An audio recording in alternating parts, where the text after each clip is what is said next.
This is Bob Sorrentino from Italian Roots and Genealogy. Be sure to check out our blog and our newsletter and our um, Facebook page. And my guest today is Dawn Mattera Corsi, the author of the new book. I have it here, Redeem Your Roots. It's backwards, but you'll get the picture. So I can see welcome, it on my Dawn. side. Welcome, Dawn. Thanks for being here. Thank you. Thank you so much for having me here today. It's always a pleasure to talk with you. And boy, I think you're like the king of genealogy, tracing your roots back, what, 1,000 years?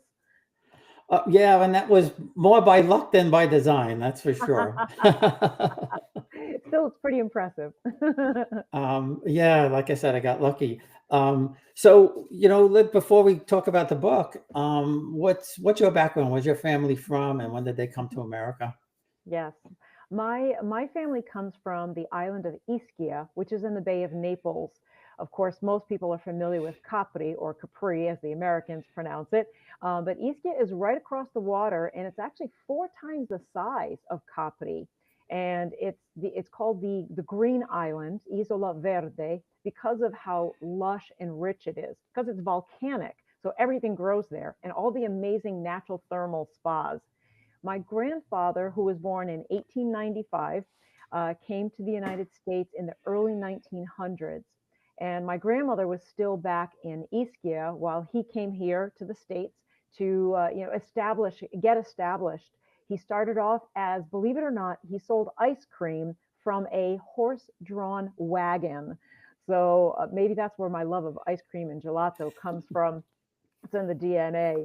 And then my grandmother came over later after he was established and had the house and all that. So and we traveled to Italy. We've been 27 times since 2001.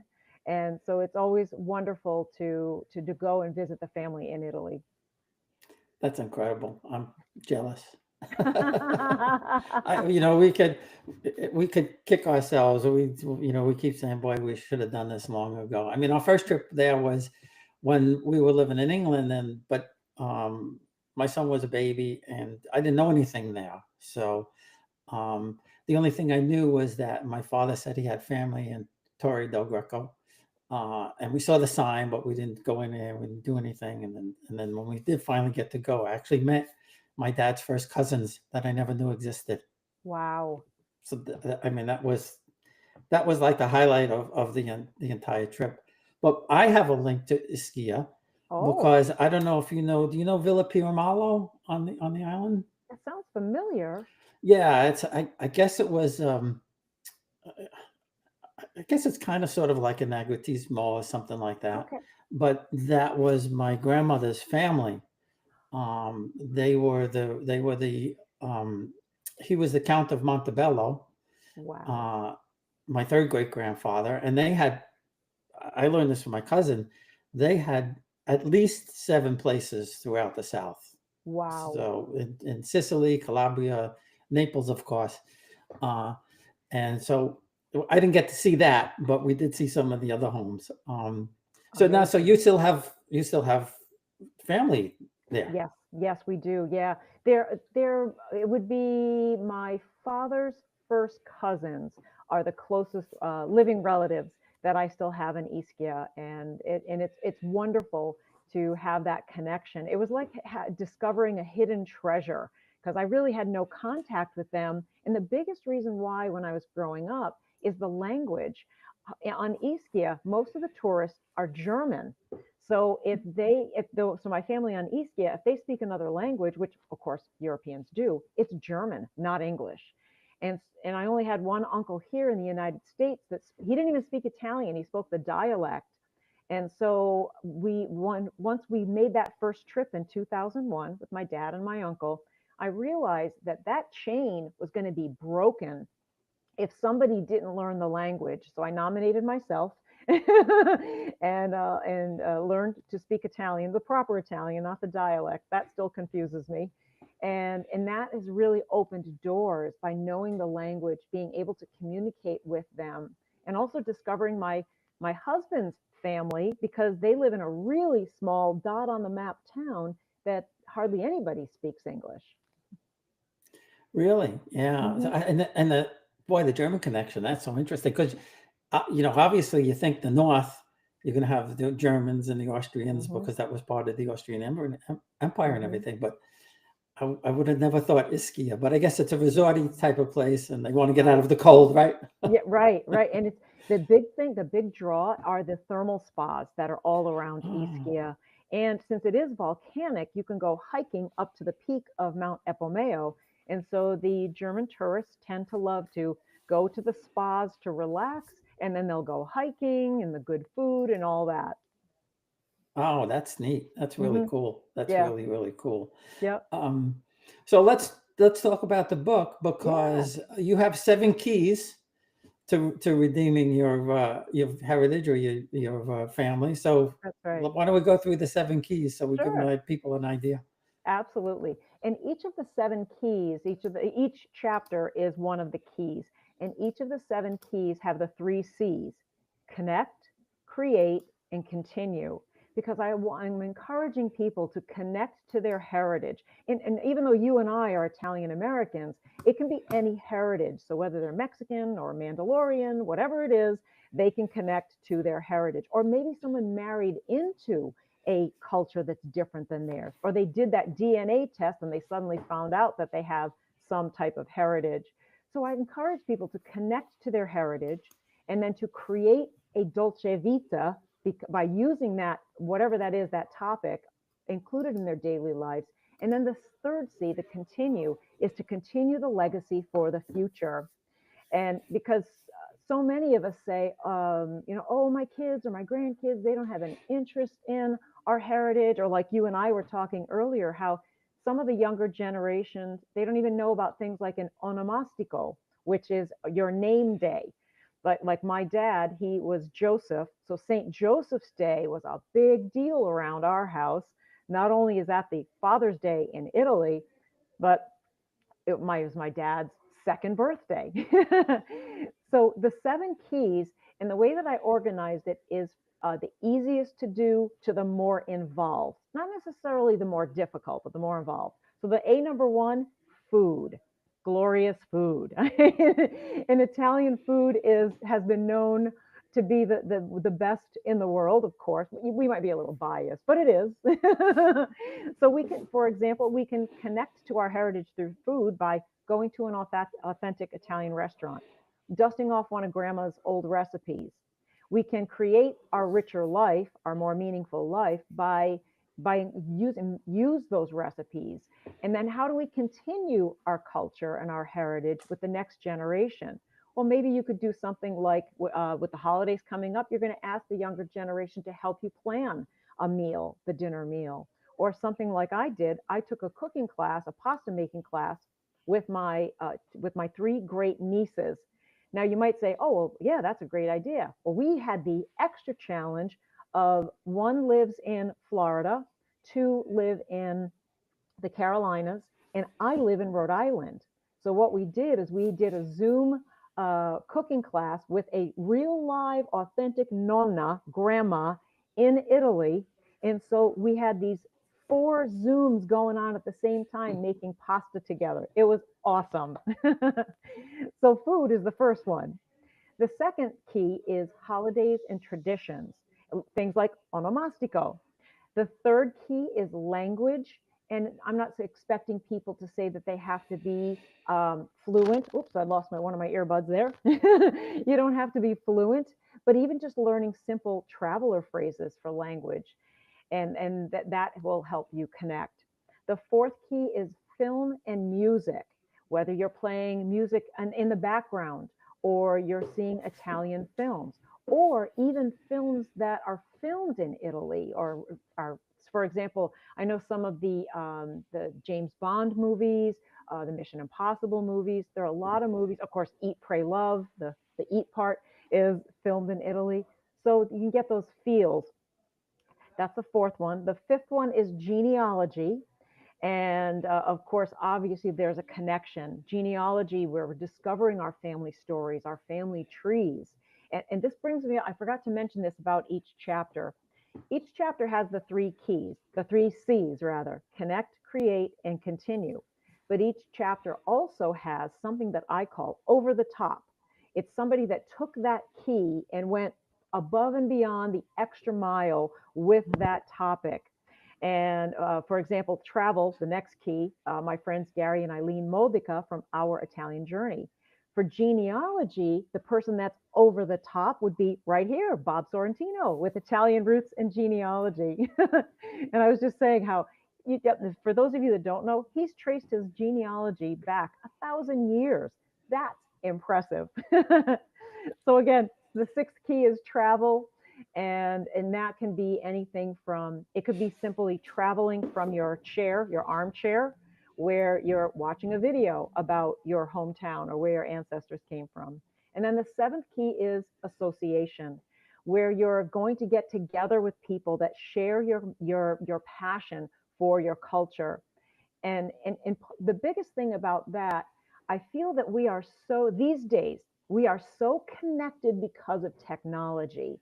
We can find out about things happening around the world in seconds.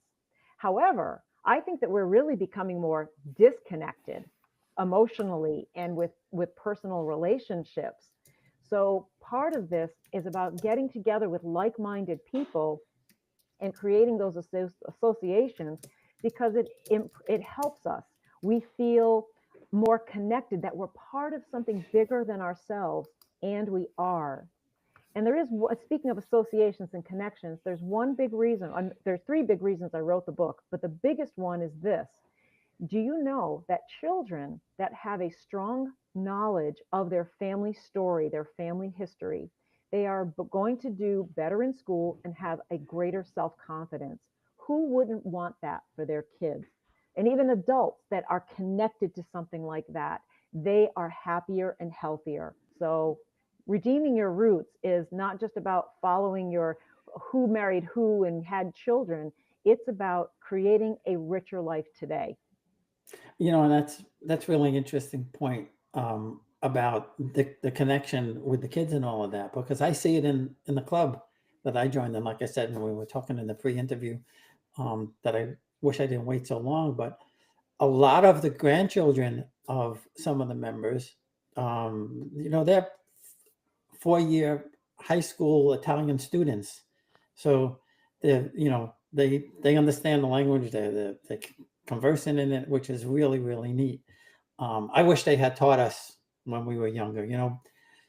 My generation, they were trying to speak more English because they had to get through, and my parents spoke, but they didn't teach us. So we just knew Ashpet and things like that. And the swear words. Yes, that's right. When they didn't want us to know something, they would speak in Italian, right? Right, exactly. Whether it was they were arguing or they were talking about Christmas presents. Yep. um, so I think it was the holiday one I read in the book, and I'm going to have you tell the story about the ham, because I think it's just so hysterical. Yeah, it's a good story and this is in the chapter about holidays and traditions. And it's a story about a gentleman that's watching his wife make a ham. So she has it on the counter on the cutting board, and she cuts off one end, cuts off the other end, and then puts it in the pan and throws it in the oven. And so he scratches his head and says, but honey, why do you cut the ends off of the ham? She said, well, my mother taught me how to cook a ham like that. That's how I do it. You'll have to ask her. So he calls his mother-in-law and explains this, why, your wife, your daughter told me that you cut the ends off of each end off the ham before you cook it. Why? Does it make it taste better or something? She said, well, that's how my mother taught me, and that's just how we do it. You'll have to ask her. Now, luckily, Grandma's still around. So he calls his wife's grandmother and explains the story about this mysterious cooking technique about cutting the ends off of the ham. Well, she thought that was hysterical, and she laughed and she said, oh, honey, my pan is too small. So sometimes we might have a tradition that we think is very profound, when really it's something as simple as that. But no matter what, whether it's something silly or something deep and profound and meaningful, it's so important to carry on these traditions. And things like that gives us an opportunity to talk about them. to talk about our grandparents or our aunts and uncles. And I feel that we need to do that as a way of honoring them, not just remembering them, but honoring them. We live pretty cushy lives, especially compared to what they went through. And just think about the sacrifices that they made so you and I can be where we are today. So as we keep their story and their memory alive and we pass it on to the next generation, that's a way of honoring those sacrifices.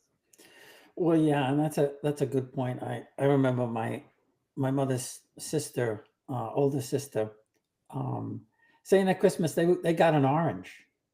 Yes, And that was a big deal to get that's an right. orange. That's And right. my mom, she didn't. Her sister, her oldest sister, I guess was maybe 15 years older than her or something like that. Mm-hmm. She didn't. My mother didn't never got a doll to play with until her sister actually went to work. Wow, I believe But, it.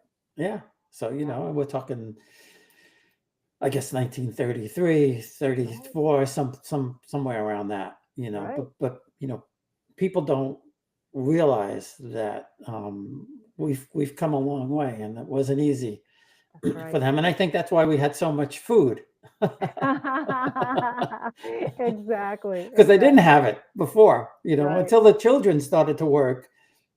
That's when they started having all the being able to do the food. But I know in the book you had some do's and don'ts about food, and I'll tell you, a couple of two funny stories about food in Italy. Yeah. My daughter thought she was going to have the best fettuccine alfredo that she ever ate in Italy, and I had to break the news to her that it doesn't exist here. That's right. Yeah, it's funny. Yeah, chicken parm and veal parm do not exist. Eggplant parmesan does, but not chicken or veal. Yeah, it's or Caesar salad. I mean, these are things that don't exist. Yeah, my cousin made us real eggplant parmesan when we were there. The other one was, and my wife didn't tell me this until she tested it out at the restaurant. Um, she asked for cheese on the fish dish. Oh, that's un peccato, a sin.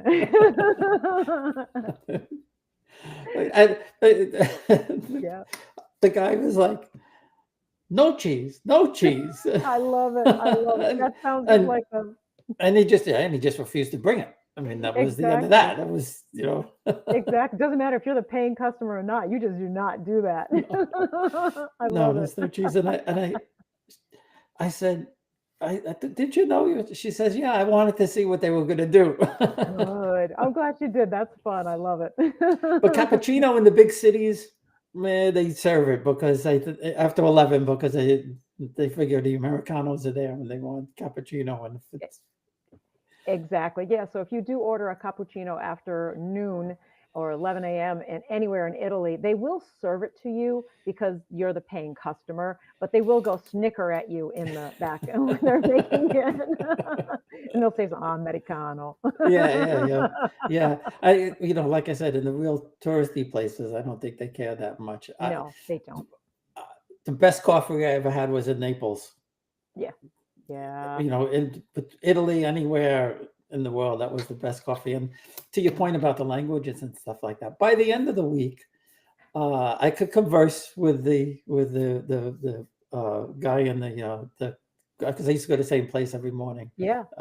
and so we got by the end of the week. Exactly. But I'm trying to learn. I'm trying my best to Mhm. learn. I use Duolingo a little bit, and the club. To your Yeah. point about joining these clubs, we have a free class on Saturday mornings. So Beautiful. Yes. we have a teacher come in. She comes like every other week, and then the days when she's not there, we all bought the same book, Italian stories. Mhm. Easy Italian stories. So we'll read through it, and there are a couple of guys who are pretty fluent, so they'll help us with the pronunciation and the translation and things like that. But to your point, you feel more connected to the culture, even just doing that. That's right. That's right. Yes. Yeah. Yeah, it is. It's amazing how the language does tie you in so closely.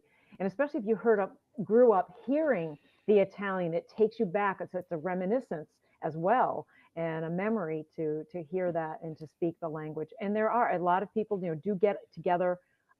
If you can get together in person, of course, it's always better. And I have an Italian group that when I lived in New Hampshire, we would meet at the library. And then I moved away, so a 2-hour drive to go to Italian conversation didn't work out. But here's a silver lining to 2020 when everything was shut down. That Italian group, they went online, and we are still today. So now I can join them. And even today, later on this afternoon, I'm going to be part of my Italian conversation group with the Bedford Italian Cultural Society in New Hampshire. So we can connect with people. And a language is like a muscle. If we don't use our muscles, they atrophy. And the same thing with the language. And it could be something as simple as you're sitting at a traffic light and you're going to see the numbers on the license plate in front of you. Say them out loud. Say those numbers in Italian out loud. Or you're thinking about your things you have to do today. Try to say it in your head in Italian of the things you have to do or the things you have to go. Use it or you'll lose it. Well, and I like the thing that you put in the book about you used to put stickers on all the stuff in the kitchen and Right, things like that. right. Yeah, yeah. I had the little tiny sticky notes, and so it would say frigorifero on the fridge, and it would say cafe on the coffee pot, and like the one on the dog kept falling off though. So. Well, and like they say you don't worry too much about the verb tenses and things like that. What I find that the toughest, and I'm catching on it, is two things. Is when you're pronouncing the vowels, the sounds don't change in Italian Right. like they do here. That's So correct. so that's something that the American kicks in every now and then. And the other Right. one is, there's two others. One is when you have the double L or double R or things like that, you pronounce both. Right. You hold it. That's Yep. right. That's Yes. right. And then what was the other one? Same thing with the vowels. You pronounce every single vowel. That is correct. That's right. That's right. Yep. Yes. Yeah. And so it is different for our English speaking brains to get used to that. But having said that, Italian is easier to read out loud because it stays the same. Yeah, Yep. yeah, no, that's a good Mhm. point, and that's like I said, that's why we all bought that book, and we all read, and like I said, Right. the more fluent Italian speakers will correct us and things like that. Right. But growing up, you mentioned growing up. I thought I was hearing Italian growing up, and I wasn't. I was hearing Barese. That's right. That's right. And that's why I know sometimes people say, because I was the same as you, where my grandparents, they wanted to be American. So they spoke English to each other unless they were having an argument or wanted to keep something secret.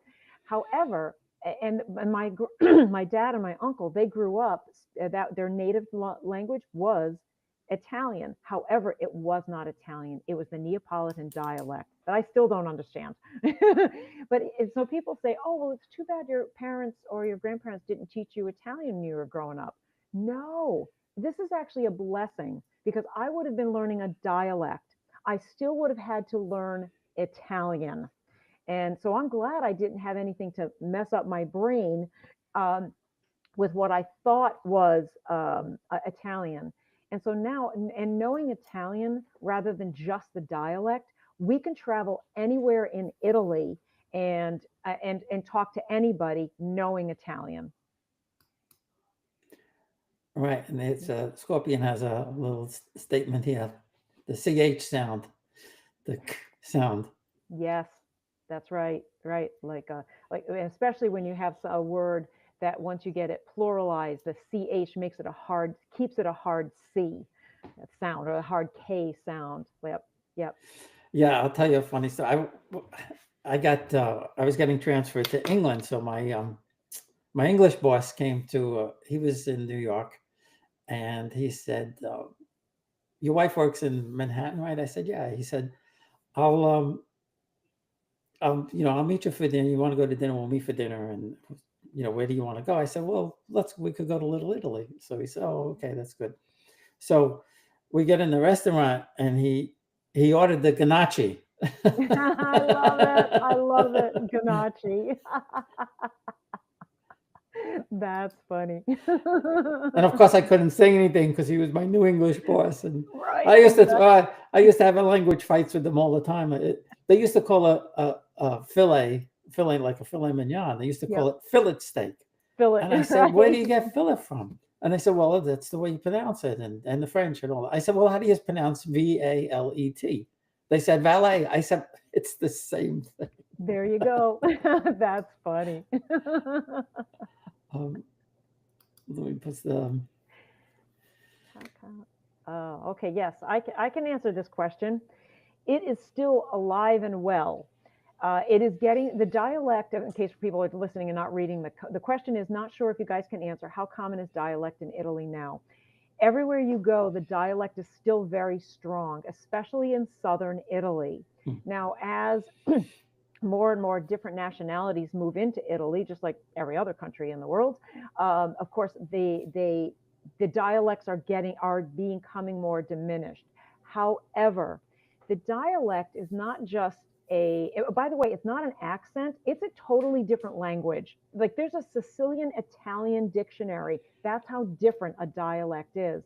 And it's not just a language, it's a sense of pride for the Italian people. It's one of the ways that they hold on to their heritage, their unique corner of the world. So for my family speaking the Neapolitan dialect, they will speak that all the time because it shows. Well, it's kind of like, let's say you go to you're a fan of a particular baseball team, and you go to one of their games that's not in their home stadium, and but you see other T-shirts that the same logo that you're wearing. You have an instant bond with that person, even though you don't even know who each other are, who each other is. Same thing with the dialect. They start speaking their dialect, or they hear their dialect spoken by somebody else. Instant community. That yes, these are my paisans. So it is very alive and well, although it is diminishing. yeah, and my experience with the dialect over there was too. The first the first trip we were in Calabria, and they were singing this song, "Eat the Goat," "A mangia crappa." That's the way they said "eat the goat," and it's three chords. So I asked them to send me the chords. I figured out the chords on the guitar. So asked them if they could send me the lyrics. That was like no language I ever saw in my life. It was just it certainly wasn't Italian, that's for sure. Right. Um, and then the last trip when we went to my mom's family's home in Torito. Our driver was Barese, and I asked him. I said, "Can you say some things in Barese and then say it in Italian?" And completely, it was completely different, completely Yes. different. Yes. Um, so what would your so I always tell people that if you're going to Italy, you know where you come from, you have to go there. So what's your advice to people who are not sure if they want to go to because they don't know anybody or it's a small Right. town or whatever? Oh, absolutely. I agree with you 110%. It is, especially if you are of Italian heritage, and it might be difficult to find where did your family come from, but you can do the research. It took me a while to find my husband's family, but we finally did, and it's so important to go. You can't explain it. You have to experience it. Or it's like that movie Rudy, when the father stepped into the stadium at Notre Dame. He was, oh, this is like my life's dream. And it's true, when you go to the roots of where your family came from, even if you don't know any relatives there, there's just something inside of you that says you're home. And again, it goes back to honoring our relatives, our ancestors, by going home wherever that is. And some things that you can do, first of all, once you do find out where you are, where your family comes from, and you can do that through genealogical research. Talk to Bob about that. That's his expertise. There are a couple of things you can do. Number one, you can always do the easy way. Look on YouTube. Look up videos for whatever area that your family comes from. Like my husband's family, I'm not going to find something on San Michele in Teverina, but I can find something for Umbria or the mountains of Lazio, that I can find. Then you can, there are organizations that will help you connect with that town. A friend of mine, Mirella at Southern Italy Travels, that's what she and her brother do. They help connect you with your, and I don't get a kickback. I should, but I don't get a kickback. But anyway, she will connect you. I get a kickback in friendship, that which is worth more than money. So anyway, she can connect you with where your town is, where your family's town is. In some cases, she can even arrange it that you meet the mayor of that town. Now, one thing that we did with my husband's family, we could not find anybody, at least through the Italian white pages, Pagine Bianche, we only found 3 people. And when we just showed up, we just went to the town, made a reservation at a hotel, which was actually a castle, and that's another story. And the owner of the castle called those 3 people, and every one of them said, no, we don't have any family in America. But hey, we were there, and we found the cemetery, we found his great-great-grandfather's grave, et cetera, et cetera. But what ended up happening is that we were on we went and we cleaned up the grave, we put flowers there and everything else. And before we left town, we went to the cemetery to pay our respects before we said goodbye. And this guy comes up to us, and in Italian, he said, you know, who are you and why are you at this grave? And I explained that Francesco, way at the top there, or actually Donato, way at the top, was my husband's great-great-grandfather. Well, come to find out, we were related. And so he said, oh, well, that man is my father's cousin or whatever it was. And so he took us around the graveyard, introducing us to his family. And come to find out, he was one of those 3 from the white pages. It's just he didn't know he had family in America, but we found him. And now we're all good friends. We get together every time we go. We send Christmas cards and all that. So and we have another friend, that same town, that he just showed up and he brought pictures. And that was genius. It's old pictures. And he just went around town and said, do you know these people? Do you know these people? And sure enough, somebody knew somebody that knew somebody that knew somebody, and they were able to connect that way. So just go. Well, yeah, and there are no accidents. No. There's no accidents. I've heard so many stories with people that I interviewed. I mean, one of the latest ones was just so amazing, where they had given up. They were looking for people with the name of Napolitano, and they had given up, and they getting a drink of water, leaving the town. The garbage men pulled up and asked the one person's cousin who lived in Italy, who are they? And she said, oh, we're looking for them, but we can find them. Follow us. He took them to the house. I love it. And then, the same thing with the photos and stuff like that. When I met my dad's cousins, they had my parents' wedding photo from 1944 that my grandmother had sent. Yes. Yeah. It's just incredible. I mean, I'm a firm believer in that they want to be found. Yes. And that's the whole point of your book, right? That's right. They want to be found. They do. They really do. And think about it. And I know sometimes people say, well, isn't that kind of weird just showing up? Oh, well, yeah, it is a little weird, but so what? It's beautiful that you are reaching out. You're connecting. You want to connect to them, with them. And I do find that the Italians in general tend to be very warm, open, friendly people in the first place. So even if you're not related, but if they find out that you're even related, distant cousins, they don't care. You're family. They will celebrate and join with you. They'll be happy that you found them. So absolutely, don't be afraid to do it. And as far as the language, today with technology, you've got a translator right on your phone. So you don't even have to worry about that. Yeah, and when I started this, I was using Facebook, and my cousin Cinzia, who's the 4th cousin actually, but she had no idea she had anybody in America. She was looking for people in maybe Spain or South America, because Pio Malo originally came from Spain, and she found me, and we were able, we realized, and that's the one who set up a lot of things for us over there.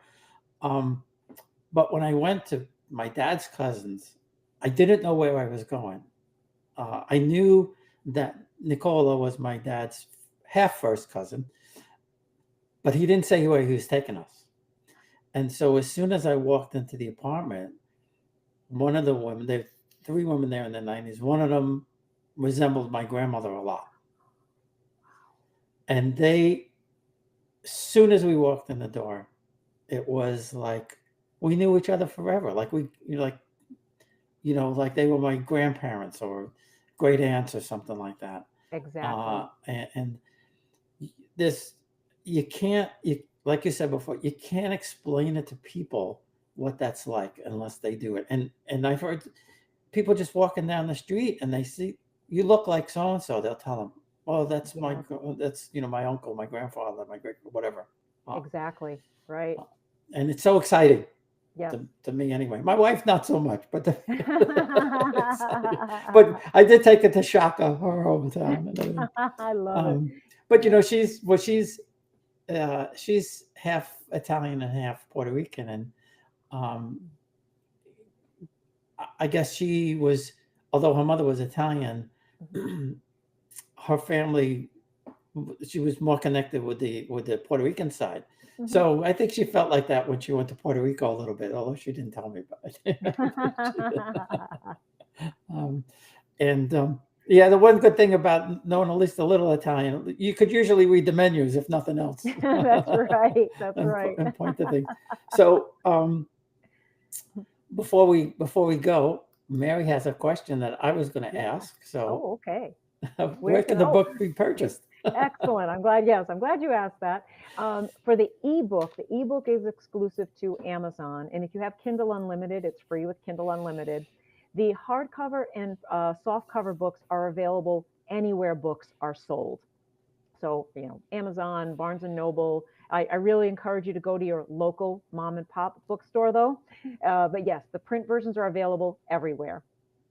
Right, and people could also find you online too, right? Yes, absolutely. I'm on Facebook. It's under Dawn Mattera, author and speaker. I'm on Instagram. I'm on TikTok. Believe it or not, no one's more surprised than me. LinkedIn, and my website is yourdolcevita.com. And so for anybody who's interested, because like I said, I'm doing the cultural thing now. So what kind of when you do speaking engagements, what do you talk about? Yeah, I have a couple of keynote speeches that I do, and there are 3 areas that I focus on. And my target market, as far as demographics, are people over 50.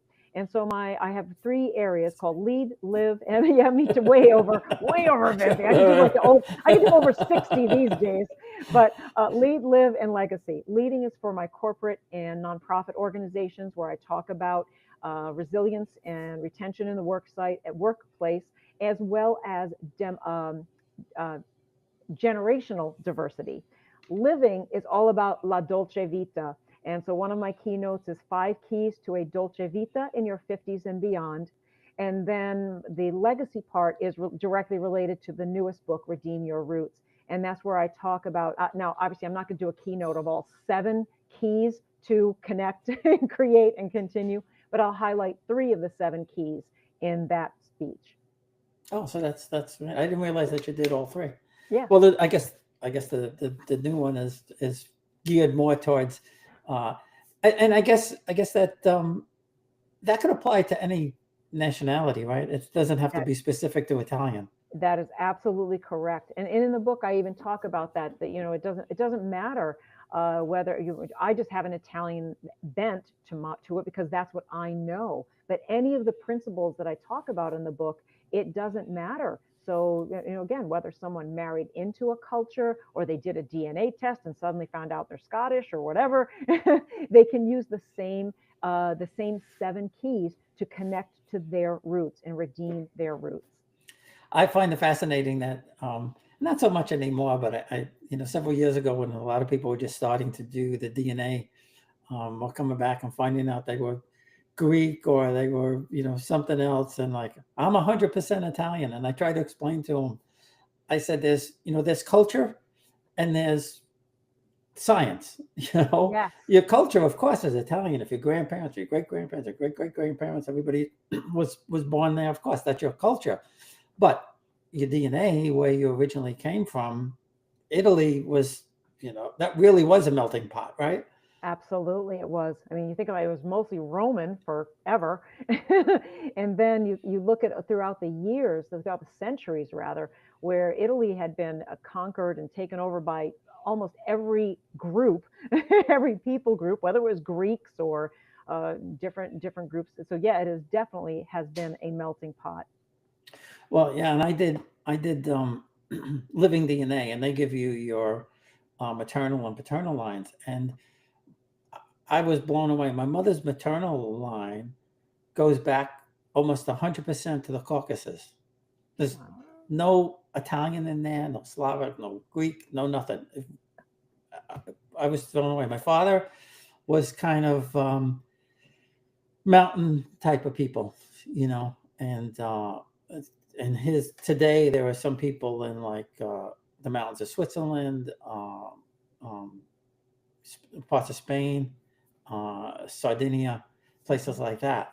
But yeah, my mother's line that I was shocked. I was Yeah. shocked, Yeah. to see that. But like I said, there's culture and there's science, and of course, Right. Yep. cultures are the best culture in the world. Italians. I mean, I might There be a you little, go. That's and the right. best food. I might be a little Yeah. biased, but No, but we're right. But we're right. well, this has been great, Dawn. I really appreciate it, and hopefully a lot of people buy the book and learn how to connect back to their culture. That's the goal. Yes, helping people reconnect, discover or rediscover their roots. Yes. All right, thanks again. Don't go away. Okay. Thank you. Ciao, everybody. So we just need to let that thing stop uploading. It doesn't Yes. doesn't take too long. It